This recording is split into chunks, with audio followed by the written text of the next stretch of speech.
ஒரு 40 வயசில் இப்போல்லாம் நாங்கள்லாம் ஃப்ரெண்ட்ஸ் எல்லாம் சேர்ந்தோன்னா, மச்சி நீ என்ன வேலை செய்கிற, எவ்வளோ சம்பளம் வாங்குற, எவ்வளோ பசங்களை எந்த ஸ்கூலில் படிக்க வைக்கிற, காலேஜில் சேர்க்குறியா, இந்த மாதிரி கேட்போம். இப்போ பிஜேபிக்காரங்களாம் ஒன்று சேர்ந்தாங்களா என்ன கேட்பான்னு மச்சான், இந்த முருகன் கோயில் பிரச்சனை என்னாச்சு, அங்கே போனோமே பக்கத்தில் இருக்க தர்கா வச்சோமா, ஏன் அது இன்னும் இடிக்க முடியல, இப்படி தான் பேசுவானுன்னு நினைக்கிறேன். 2019 நீங்கள் பக்கோடா போடுன்னு சொன்னார் மோடி. ஆனால் இன்னைக்கு பக்கோடா போடுறது கூட கேஸ் சிலிண்டர் கிடைக்குமானே தெரில. ஈரானில் சண்டை, அவன் கேஸ் கொடுக்க மாட்டேன்றான். 3 நாளில் புக் பண்ணால் 3 நாளில் சிலிண்டர் வரும்.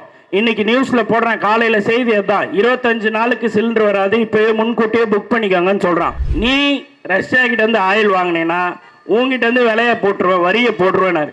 அண்ணன் நீங்கள் சொல்லுங்கண்ணே, நீங்கள் காலால் இட்டிங்கன்னா நான் தலையால் செய்கிறேன்னு சொன்னார், செஞ்சுட்டாரு.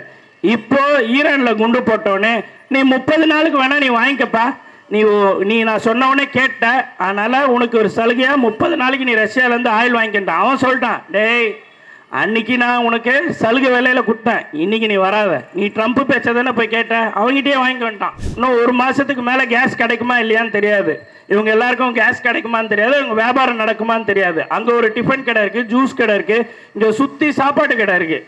அப்போ நமக்கு பெட்ரோல், நம்ம 1 மணி நேரமாக இங்கே கூட்டம் நடத்துகிறோம், இதில் எத்தனை இருசக்கர வாகனங்கள், எத்தனை பேர் வேலைக்கு போயிட்டு வந்துட்டு இருக்கிறாங்க, இவங்களோட பொழப்பில் மண்ணள்ளி போட போகிறாங்க. இதெல்லாம் யார்? 56 இன்ச்சு மார்பு கொண்ட மோடி. நம்ம இந்தியாவில் நம்ம எந்த ஒரு இதை எடுத்துக்கிட்டாலும், கல்வியாக இருக்கட்டும், மருத்துவமாக இருக்கட்டும், இல்லை இண்டஸ்ட்ரி அதாவது தொழில் நிறுவனங்களாக இருக்கட்டும், இல்லை சாலைகளாக இருக்கட்டும், இந்த மாதிரி எந்த துறைகள் எடுத்துக்கிட்டாலும் முதல் 3ல் இல்லை 5ல் தமிழ்நாடு இருக்கும். இது இன்னைக்கு நேற்று நடந்த ஒரு வளர்ச்சி இல்லை, இதுக்கு ஒரு வரலாறு இருக்குது, 100 ஆண்டு கால வரலாறு இருக்குது. கல்வியை முதன்மைப்படுத்தி இந்த இயக்கம் தொடர்ந்துட்டு வருது. அதனால் அதை மென்மேலும் இன்றைய சூழலுக்கு ஏற்ற மாதிரி, இந்த ஏஐ உலகத்துக்கு ஏற்ற மாதிரி இந்த ஆட்சி தொடர்ச்சியாக இந்த கல்விக்கும் பெண்களுக்கும் பெண்கள் முன்னேற்றத்திலையும் எத்தனை பங்கு வகிக்குதுன்னு கொஞ்ச நேரத்துக்கு முன்னாடி இந்த பாடல் வழியாகவும் இந்த நகைச்சுவை வழியாகவும் மக்கள்கிட்ட அவங்க நிறைய சொல்லிட்டாங்க. அப்போது இந்த சாதனைகள், இந்த வளர்ச்சி தொடரட்டும் அப்படின்றது நம்ம கோரிக்கை. ஏன் நம்ம இப்போ மோடி வந்தால் இதெல்லாம் நடக்காதா, இந்தியாவுக்கே பிரதமர் அவர் வந்தால் இதெல்லாம் நடக்காதா அப்படின்னு மக்கள்லாம் யோசிக்கலாம். அவர் 2014 வந்தார், நான் இதை செய்வேன் அதை செய்வேன்னு சொல்லி. ஆனால் வளர்ச்சின்னு சொல்லி தான் வந்தார். ஆனால் இன்னைக்கு அவர் செய்கிற வளர்ச்சி என்ன? மத வேறுபாடு, மக்களுக்கு மத்தியில் நீ இந்த மதம் நான் எந்த மதம் அப்படின்ற வேறுபாட்டை மட்டும்தான் வளர்த்துருக்காரு. நம்மெல்லாம் ஒரு 40 வயசில் இப்போல்லாம் நாங்கள்லாம் ஃப்ரெண்ட்ஸ் எல்லாம் சேர்ந்தோன்னா, மச்சி நீ என்ன வேலை செய்கிற, எவ்வளோ சம்பளம் வாங்குற, எவ்வளோ பசங்களை எந்த ஸ்கூலில் படிக்க வைக்கிற, காலேஜில் சேர்க்குறியா, இந்த மாதிரி கேட்போம். இப்போ பிஜேபிக்காரங்களாம் ஒன்று சேர்ந்தாங்களா என்ன கேட்பான்னு மச்சான், இந்த முருகன் கோயில் பிரச்சனை என்னாச்சு, அங்கே போனோமே பக்கத்தில் இருக்க தர்கா வச்சோமா, ஏன் அது இன்னும் இடிக்க முடியல, இப்படி தான் பேசுவானுன்னு நினைக்கிறேன். நம்ம வளர்ச்சி என்ன, பசங்களை தமிழ்நாட்டில் மக்கள் குழந்தைங்களுக்கான படிப்பு குறித்து, கல்வி குறித்து அவ்வளோ இம்பார்ட்டன்ஸ் கொடுப்பாங்க. இங்கே போனீங்கன்னா, இங்கே சீட் நகரில் ஒரு கிரவுண்ட் இருக்குது, அந்த கிரவுண்டில் போனீங்கன்னா காலையில் 5:30 மணிக்கு என் பொண்ணு சிலம்பம் கற்றுக் கொடுக்க போகிறோம். அங்கே போனீங்கன்னா ஒரு 10-15 பசங்களுக்கு டியூஷன் எடுத்து கொடுத்துட்ருக்காரு ஒருத்தர். இப்போ நீங்கள் நடேசன் பார்க் போனீங்கன்னா அங்கே படிக்க வைக்கிறாங்க. இப்போது எங்கே பார்த்தாலும் இந்த கல்வி சாலைகளாக, டியூஷன் சென்ட்ரு, அப்புறம் ஐஏஎஸ் ஐபிஎஸ் இந்த மாதிரியான இன்ஸ்டிடியூஷன்ஸு, இதுதான் வளர்ச்சி. இதை நோக்கி தான் நம்ம போகணுமே கண்டி, நான் முருகனை வழிபடக்கூடாது, நீ இங்கே தர்கா இருக்கக்கூடாது, இது இல்லை வளர்ச்சி. இதை நோக்கி நமக்கு இப்போ வேலை இல்லாத திண்டாட்டத்தில் நம்ம இங்கே இருக்கிற இளைஞர்கள் எல்லாம் வேலையை நோக்கி வேலை கேட்டுட்டு இருக்கான். 2019 நீங்கள் பக்கோடா போடுன்னு சொன்னார் மோடி. ஆனால் இன்னைக்கு பக்கோடா போடுறது கூட கேஸ் சிலிண்டர் கிடைக்குமானே தெரில. ஈரானில் சண்டை, அவன் கேஸ் கொடுக்க மாட்டேன்றான். 3 நாளில் புக் பண்ணால் 3 நாளில் சிலிண்டர் வரும். இன்னைக்கு நியூஸில் போடுறான், காலையில் செய்தி அதுதான், 25 நாளுக்கு சிலிண்டர் வராது, இப்போவே முன்கூட்டியே புக் பண்ணிக்கோங்கன்னு சொல்கிறான். இப்போ பெங்களூரில், ஓசூரில், இன்னும் ஒரு சில மாநிலங்களில் ஒரு சில இடத்துல கேஸ் பற்றாக்குறை அப்படின்னு செய்தி வருது. இந்த போர் மட்டும் தொடர்ந்துச்சுன்னா, இன்னும் ஒரு மாதம் தொடர்ந்துச்சுன்னா நமக்கு எண்ணெய் விலை, கேஸ் கிடைக்காது. ஒரு இட்லி கடை வச்சாவது பொழைச்சிக்கலாம்னு சொல்லி சென்னையை நோக்கி வர மக்கள் இந்த இட்லி கடை கூட வச்சு பொழைக்க முடியாது, மோடி சொன்ன பக்கோடா கூட சொட்டு வைக்க முடியாத நிலைமை தான் வரும். இதுக்கு யார் காரணம்? அமெரிக்காவும் இஸ்ரேலும் தானே காரணம் சொல்லும். அப்படிலாம் கிடையாது. நம்ம மோடி இங்கேருந்து இஸ்ரேலுக்கு போனார், மோடியோட கவுனை கொடுத்து இஸ்ரேல் பிரதமர் நேத்தன்யாவை போட்டுக்கிட்டாரு, 2 பேரும் போட்டுக்கிட்டாங்க. அண்ணன் நான் வந்து ஈரான் அடிக்க போகிறேன், நீ கம்முன்னு இரு, நான் அடிக்கிற மாதிரி அடிக்கிறேன், நீ கண்டுக்காத மாதிரி இருந்தார். மோடி சரின்னு வந்துட்டார். அதே மாதிரி ஆயில், ரஷ்யா கிட்டேருந்து நம்ம ஆயில் கேஸ் எல்லாம் நம்ம ரொம்ப மலிவான விலையில வாங்கணும், மக்களுக்கு வந்து சேரல, ஆனால் விலை ஏறாமல் இருந்துச்சு, கிடைச்சிது. ஆனால் இன்னைக்கு ரஷ்யா கிட்ட நீ ஆயில வாங்கக்கூடாதுன்னு ட்ரம்ப் சொல்லிட்டாரு. நம்ம முதலாளி ட்ரம்ப் தான், மோடி இல்லை. எடப்பாடிக்கு தான் மோடி முதலாளியை கண்டி, மோடிக்கு முதலாளி ட்ரம்ப். ட்ரம்ப் சொல்றார், தம்பி நீ ரஷ்யா கிட்ட இருந்து ஆயில் வாங்கினேன்னா உங்ககிட்ட இருந்து விலையை போட்டுருவேன், வரியை போட்டுருவேனாரு. அண்ணன் நீங்க சொல்லுங்கண்ணே, நீங்க காலால இட்டீங்கன்னா நான் தலையால செய்யறேன்னு சொன்னாரு, செஞ்சுட்டாரு. இப்போ ஈரான்ல குண்டு போட்டோன்னே நீ 30 நாளுக்கு வேணா நீ வாங்கிக்கப்பா, நீ நான் சொன்னவனே கேட்ட, அதனால உனக்கு ஒரு சலுகையா 30 நாளைக்கு நீ ரஷ்யால இருந்து ஆயில் வாங்கிக்கிட்டான். அவன் சொல்லிட்டான், டேய் அன்னைக்கு நான் உனக்கு சலுகை விலையில கொடுத்தேன், இன்னைக்கு நீ வராத, நீ ட்ரம்ப் பேச்சதானே போய் கேட்ட, அவங்ககிட்டயே வாங்கி வந்துட்டான்.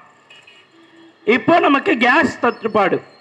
இதோ இந்த இடத்துல சுண்டல் போட்டு வைக்கிறாங்க இந்த அக்கா. இன்னும் 1 மாசத்துக்கு மேல கேஸ் கிடைக்குமா இல்லையான்னு தெரியாது. இவங்க எல்லாருக்கும் கேஸ் கிடைக்குமான்னு தெரியாது, இவங்க வியாபாரம் நடக்குமான்னு தெரியாது. அங்க ஒரு டிஃபன் கடை இருக்கு, ஜூஸ் கடை இருக்கு, இங்க சுத்தி சாப்பாட்டு கடை இருக்கு. அப்போ நமக்கு பெட்ரோல், நம்ம 1 மணி நேரமா இங்க கூட்டம் நடத்துறோம். இதுல எத்தனை இருசக்கர வாகனங்கள், எத்தனை பேர் வேலைக்கு போயிட்டு வந்துட்டு இருக்கிறாங்க. இவங்களோட பொழப்புல மண்ணள்ளி போட போறாங்க. இதெல்லாம் யாரு? 56 இன்ச்சு மார்பு கொண்ட மோடி. உக்ரைன் வார நிறுத்திடுவார், ஒரே போன்ல வந்து உக்ரைன் வார நிறுத்திடுவார். 3 வருஷமா நடக்குது. அப்ப கூட என்ன சொல்றேன், இப்போ மோடி பக்தர்கள்லாம் பார்த்தல, மோடி வந்து 30 நாளைக்கு ட்ரம்ப் கிட்ட கேட்டு வாங்கிட்டாரு, 30 நாளைக்கு நமக்கு பிரச்சனை இல்லை, ரஷ்யா கிட்ட இருந்து வாங்கிக்கலாம் அப்படின்னு அப்படிதான் முட்டு கொடுக்குறான். இப்போ நம்ம தோழர்கள் சொன்னாங்க, விஜய் திரிஷாக்கு முட்டு கொடுக்குறாங்களே, அந்த மாதிரி இவனுங்க முட்டு இன்னும் பெருமுட்டு, அதுவாவது குடும்பத்துக்கு தான், தமிழ்நாட்டு அளவு தான், அவனுங்க இந்தியாவே காலி பண்ற அளவுக்கான ஒரு முட்டு கொடுக்குறாங்க. இப்போ இந்த மாதிரியான ஒரு கேவலமான ஆட்சி, ஒரு சாவரினிட்டின்னு சொல்லுவாங்க, இறையாண்மையை எல்லா நாடுகளிலையும் அடகு வச்சவர் தான் மோடி. வலிமையான பிரதமர் அப்படின்னு சொல்லிக்கிறாங்க. மன்மோகன் சிங் வந்து ரொம்ப ஜோக்கர் மாதிரின்னு சொன்னாங்க. ஆனா அவர் எந்த இடத்துலையும் தன்னுடைய இறையாண்மையை விட்டு கொடுத்துட்டு ஒரு பேரம் பேசின மாதிரிலாம் கிடையாது. ஆனா இந்த சங்கிகள் கூட்டம் தங்களை வலிமையானவர்கள், நாங்க போனோம்னா இந்த போரை நிறுத்திடுவோம், அந்த போரை நிறுத்திடுவோம் சொன்னார். ஆனா தங்கள் நாட்டுக்கு தேவையான எரிபொருளையோ, தங்களுக்கு நாட்டுக்கு தேவையான வரிகளை குறைப்பதையோ எதுலையுமே அவங்க அக்கறை இல்லாம சரிங்க சாமி வராங்க. நம்ம எடப்பாடி, தமிழ்நாட்டு எடப்பாடி தான் இந்தியாவோட எடப்பாடி வந்து மோடி அப்படின்ற இதுக்கு வந்துருச்சு.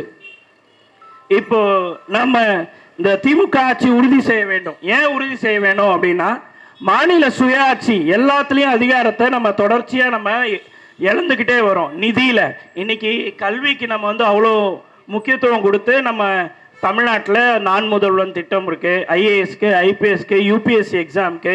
இங்கே டி நகருக்கு ஒரு பெருமை இருக்கு. இங்கே பார்த்தீங்கன்னா ரேஸ் இன்ஸ்டிடியூஷன், அப்போலோ இன்ஸ்டிடியூஷன், பேங்கிங்க்கும் ஐஏஎஸ் ஐபிஎஸ் படிக்கிற பசங்க நிறைய பேர் இருக்காங்க.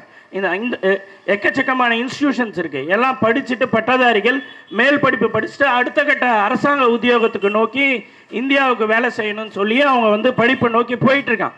இப்போ அவனுக்கு அந்த அந்த உயர்கல்வி படிக்கிறவனோட எண்ணிக்கை இந்தியாவிலே தமிழ்நாட்டில் அதிகம். அது நீ ஏன்டா படிக்கிற, இவ்வளோ படிக்கிறனால தான் நீ கேள்வி கேட்குற, நீ இவ்வளோ கேள்வி கேட்கறனால தான் மோடி பிஜேபி தமிழ்நாட்டில் வர முடியல அப்படின்னு அவன் யோசிக்கிறான். சரி நிறுத்துறா பணத்தை அப்படின்னா, நியூ எஜுகேஷன் பாலிசின்னு ஒன்று கொண்டு வந்தா தமிழ்நாடு ஏற்றுக்காதுன்னு அவனுக்கு தெரியும். ஏன்னா அதில் இந்தி திணிப்பு இருக்கும், சமஸ்கிருத திணிப்பு இருக்கும். அதனால இதை ஏற்றுக்க மாட்டானுங்க இவனுங்க அப்படின்னு சொல்லி இதை காரணமாக காமிச்சு நிதியை ஒதுக்கிட்டான். ஆனாலும் கடனை உடனே வாங்கியாவது இந்த படிப்பு குறித்து, இந்த படிப்பினால அடைஞ்ச நன்மைகள் குறித்து தமிழ்நாடு அரசுக்கு தெரிஞ்சிருக்கிறதுனால தான் கடனை உடனே வாங்கியாவது இந்த படிப்புகள் நோக்கி அந்த செலவு செய்கிறாங்க. இப்போ கூட பார்த்தீங்கன்னா நான் முதல்வன் திட்டத்தில் 50க்கு மேற்பட்ட மாணவர்கள் ஐஏஎஸ் யூபிஎஸ் எக்ஸாமில் தேர்வாகியிருக்காங்க. இப்போது இந்த மாதிரி கல்வி மட்டும் இல்லை, விளையாட்டுத்துறையாக இருக்கட்டும், இல்லை ஒன்றும் இல்லை, இந்த நம்ம இங்கே மழைநீர் வடிகால் இங்கே போடுறோம், நம்ம டீனை சுற்றி எல்லாரும் பார்த்துருப்போம். ஆனால் மழை காலத்தில் தண்ணி ஏன் வடியல அப்படின்னு நினச்சி நம்ம யோசிப்போம். இது எங்கேயா தெரியுமா? நம்ம இங்கே இருக்க தமிழ்நாட்டில் இருக்க திமுகவோ அதிமுகவோ திட்டுவோம். ஆனால் இந்த திட்டம் வந்து மத்திய அரசோட திட்டம். இந்த கால்வாயை வந்து ரெக்டாங்கிள் ஷேப்பில் போட்டிருக்கான். உலகம் முழுக்கல எங்கேயுமே இந்த ஒரு ரெக்டாங்கிள் ஷேப்பில் போட்ட சரித்திரமே கிடையாது. ஏன்னா மண் அடைச்சிக்கும். நீங்கள் எல்லா உலகம் முழுக்க உருளையில் தான் இருக்கும், ரவுண்டாக இருக்கும் அந்த பைப்பு. அந்த பைப்பில் தான் போகும் மழைநீர் வடிகால். மண் சேர்ந்துச்சுன்னா ஒரு இடத்துல குவியும், அது ஈஸியாக வந்து மண்ணை எடுத்துடலாம். ஆனால் இங்கே நீங்கள் ஃபுல்லாக இந்தியா முழுக்க பார்த்தீங்கன்னா 5 மில்லிமீட்டர் மழையை தான் சேமிக்க முடியும். 5 மீட்டர் மழை பெஞ்சதை தான் வந்து கடத்த முடியும். அப்படி ஒரு தற்கூரியான திட்டம். அந்த திட்டத்தை தான் இவனுங்க செயல்படுத்திட்டே இருக்காங்க. இவனுங்க வருஷம் மழை பெய்யுது, தண்ணி போய் அடைச்சிக்குது, அதை உடச்சி எடுக்க முடியல, திருப்பி புதுசாக போடுறான். இப்போ இந்த ஊழலுக்கு வழிவகுக்கிறது இவங்க தான். இவங்க திட்டமும் வந்து அவ்வளோ மோசமான திட்டம். இந்தியா முழுக்க மழைநீர் வடிகால் நீங்கள் நல்லா பார்க்கலாம். மழை காலம் வந்துச்சுன்னா பெங்களூரே மலைப்பிரதேசம், அது வெள்ளத்தில் போகுது. குஜராத், அகமதாபாத், மகாராஷ்டிரா, இந்த மாதிரி பல மாநிலங்களோட நகரங்கள் வந்து தண்ணியில் தத்தளிக்குது. ஆனால் லட்சக்கணக்கான கோடி ரூபாய்கள் அதை கொட்டி மழைநீர் வடிகால் செய்கிறான். ஆனால் இந்த மாதிரி இப்போ இந்தியா மொத்தத்துக்கு ஒரே திட்டம். நம்ம ஊருக்கு இங்கே என்ன தேவையோ, கண்ணமாப்பேட்டையில் தண்ணி இங்கே 3 கால்வா ஓடுது. இந்த கால்வாய்க்கு எப்படி தண்ணி கொண்டு போய் சேர்க்கணும்னு செஞ்சாவே நமக்கு மழைநீர் வடிகால் போயிடும். இப்போ இந்த மாதிரி ஒரு இந்தியா மொத்தத்துக்கும் ஒரே சட்டம் அப்படின்றது ஒரு முட்டாள்தன்மை. ஒன்றும் இல்லை, நீங்கள் நம்ம எல்லாருக்குமே 2 வீலர் வச்சுருப்போம். காலையில் பார்த்தீங்கன்னா மேண்டேட்ரியாக எல்லா புது வாகனங்களையும் லைட் எரியுது. எதுக்குடா பகலில் வெளிச்சம்? நமக்கு என்ன கண்ணா தெரில? பகலில் எதுக்கு? இருட்டில் தான் வெளிச்சம் தேவை. ஆனால் இந்தியா முழுக்க ஒரே சட்டம். ஏன்னா டெல்லியில் வந்து அங்கே ஒரு 3 மாதம் 4 மாதம் வந்து லைட் எரியாது, பனிமூட்டமாக இருக்கும், புகை மூட்டமாக இருக்கும். அந்த ஊர் கட்டாயம் ராத்திரி பகல் எல்லாத்துக்கும் தேவைன்றதுனால அங்கே இருக்கிறவங்க போட்டான் சட்டம். இன்னைக்கு பார்த்தோன்னா காலையில் எல்லா பைக்லேயும் கார்லேயும் லைட் எரியுது. இதான் இந்தியா முழுக்கமான ஒரே சட்டம். இதே மாதிரி தான் இருக்கும். ஒரே நாடு, ஒரே தேர்தல், ஒரே கட்சி, ஒரே தலைவர். அவங்க கொண்டு வர சட்டமும் இப்படி தான் இருக்கும். இதனால தான் மாநிலத்துக்கான அதிகாரத்தை எந்தெந்த கட்சிகள்லாம் எதிர்க்குதோ, மாநிலத்துக்கான அதிகாரத்தின் மீது யாரெல்லாம் நிற்கிறாங்களோ அவங்களெல்லாம் அழிக்க நினைக்கிறாங்க. அதில் வந்து முதன்மையான சக்தியாக இருக்கிறது திராவிட முன்னேற்ற கழகம். இந்தியாவையே எதிர்கட்சியான இந்தியா கூட்டணியை பலப்படுத்துறதுக்கு ஒரு முக்கியமான சக்தியாக, அதை ஒருங்கிணைக்கல முக்கியமான சக்தியாக ஸ்டாலினும் திமுகவும் இருக்கு.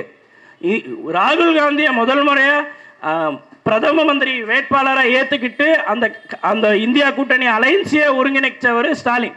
அப்போ இதனால தான் எதிர்க்கிறான். இப்போ ஒன்றும் இல்லை, இப்போ காங்கிரஸ் வந்து தவாக்காவோட போயிடுச்சுன்னா ரொம்ப சந்தோஷப்படுறது யாரு? காங்கிரஸோ தவாக்காவில் பிஜேபி. ஏன்னா காங்கிரஸ் அழிஞ்சிரும், முடிஞ்சு போச்சு கதை. இப்போ திமுகவோட இருக்கிறதுனால உயிரோட இருக்கு. அப்போ அதை அழிக்கணும். இந்தியா முழுக்க காங்கிரஸை காலி பண்ணால் அவனுக்கு எதிர்கட்சி கிடையாது. அப்போ அந்த எதிர்கட்சி, காங்கிரஸுக்கு எதிர்கட்சின்ற அந்தஸ்தியை கொடுக்கறது இங்கே இருக்கிற மாநில சுயாட்சி பேசுகிற திமுக தான். அப்போ ஏன் அவன் திமுக எதிர்க்கிறான் அண்ணா? இதுதான். அதனால தான் ஸ்டாலின் சொல்றாரு 2 பேருக்கு தான் போட்டி, ஒன்று மோடிக்கு, ஒன்று திமுகக்கு, இல்லை என்டிஏக்குன்றாரு. அது என்டிஏ பிஜேபி திமுகன்னு இல்லை, மாநிலத்துக்கான மாநில சுயாட்சிக்கும் மத்திய அதிகாரத்துக்கான போட்டி. அது அதிகாரம் அவனுக்கு குவிஞ்சு கிடக்கு, அவன் அதை பறிக்க பார்க்குறான், விடமாட்டோன்னு சொல்றாரு ஸ்டாலின். இதுதான் நம்மளோட முக்கியமானது. அடுத்து மதவரி. ஒரே நிமிஷம் தோழர். நமக்கு மதவரி தேவையில்லை. தோழருங்க ஏற்கனவே பாடினாங்க. இங்கேருந்து வேளாங்கண்ணி கோயிலுக்கு போனால் கல்பாக்கத்தில் வந்து பாய்ங்க வந்து மோர் கொடுப்பாங்க, கொள்வாங்க அப்படின்னு. அதே மாதிரி இங்கே நம்ம போன வாரம் கூட இங்கே நம்ம வீட்டு பக்கத்து வீட்டில் இருக்க குழந்தைக்கு உடம்பு சரியில்லை, நீங்கள் இருக்க மசூதிக்கு தான் போய் ஓதின்னு வந்தாங்க. இப்படி வந்து மசூதியா, கோயிலா, தர்காவா, இல்லை சர்ச்சா, இதெல்லாம் இங்கே பாகுபாடு இல்லை, தேவையில்லை. எவன் அவனுக்கு என்னென்ன தேவையோ அதை போய் கும்பிட்டுக்கிட்டோம். நமக்கு அது பிரச்சனை இல்லை. சாமுண்டீஸ்வரன் கோயிலுக்கு போனாலும் சரி, முனியாண்டி கோயிலுக்கு போனாலும் சரி, ஏதோ ஒன்று அவனோட தேவையை அவன் தீர்த்துக்கிறான், நிறைவேற்றணும்னு நினைக்கிறான்னா போயிட்டு போகிறான். அதை விட்டுட்டு அதில் போய் நம்ம ஆயிரங்காலம் பிரச்சனை இது, நம்ம அதில் போய் தலை கொடுக்கணும். நம்ம பிள்ளைங்க படிக்கணும், நம்ம பிள்ளைங்க வேலைக்கு போகணும், நம்ம பிள்ளைங்க நல்லா இருக்கணும், வீடு வாசல் காரு சொத்து பலன் இப்படி இருக்கணும். டேய், நான் மதத்துக்காக செத்தேன்னா கோடிக்கணக்கான பேர் இத்தனை ஆண்டு காலம் செத்துருக்கான், எவன் பேரும் தெரியாது நமக்கு. ஆனால் நம்ம இன்னைக்கு படித்து பசங்களை படிக்க வச்சு வேலைக்கு போக வச்சு ஒரு வீடு அந்தஸ்து இருந்துச்சுன்னா அடுத்த 2 தலைமுறை அது படிக்கும், அடுத்த கட்டத்தை நோக்கி போவோம். அதனால் இங்கே இருக்கிற மக்கள் இந்த இந்துக்களுக்கும் முஸ்லீம்களுக்கும் கிறிஸ்தவர்களுக்கும் எதிரான இவங்க சண்டையை மூட்டி விட்டாங்க. டேய், அதெல்லாம் விடுங்கடா, படிக்கிறதுக்கு என்ன பணம் கொடுக்குற, வேலை வாய்ப்பு என்ன ஏற்படுத்த, இதை பேசு, அதெல்லாம் நாங்கள் பார்த்துக்கிறோம் அப்படின்னு நீங்கள் சிந்திக்கணும். சிந்திச்சாதான் நம்ம வாழ்க்கை, நம்ம பிள்ளைங்களோட, நம்ம எதிர்கால சந்தைகளோட வாழ்க்கை வந்து நல்லா இருக்கும்.